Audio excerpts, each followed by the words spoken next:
خداوند 4 موجود و گیاهان را خلق کرد: فرشتگان، اجنه، حیوانات، نسناسها. فرشتگان در محضر خدا زندگی می کردند بدون جنسیت با عمری جاودانه. اجنه و نسناس با جنسیت با عمری حدود 2000 سال. حیوانات با جنسیت و عمری کوتاه‌تر و گیاهان برای تغذیه خلق شدند. حیوانات و گیاهان بدون فهم از خلقت خود برای چرخه طبیعت در زمین ساکن بودند. اجنه ماورایی با فهمی از خلقت خود در بعد دیگر در شب زندگی می‌کرد. نسناس که فقط دارای جسم بود با فهمی از خلقت خود در روز زندگی می‌کرد و شب جسم او به خواب می‌رفت. چرخه طبیعت حیوانات و گیاهان به خوبی پیش می‌رفت. اجنه شکرگزار خداوندی که خالق او بود و زندگی خود را پیش می‌برد. اما نسناس‌ها از فهم خود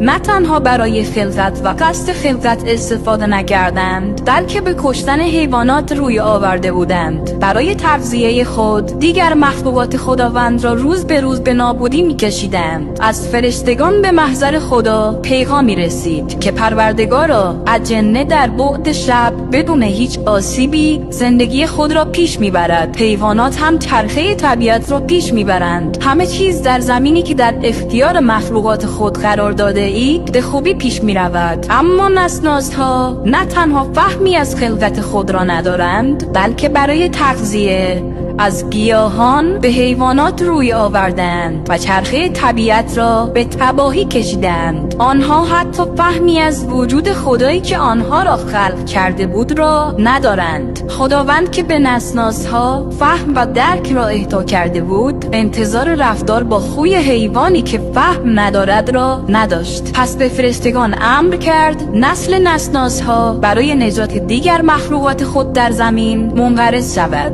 صبر کنید، اتفاق عجیبی رخ داده است. در بین این تعداد نسناس یکی از آنها نه تنها در آسیب زدن مخلوقات خداوند هیچ مشارکتی نداشته است، بلکه تمام عمر خود را صرف عبادت خداوند کرده است.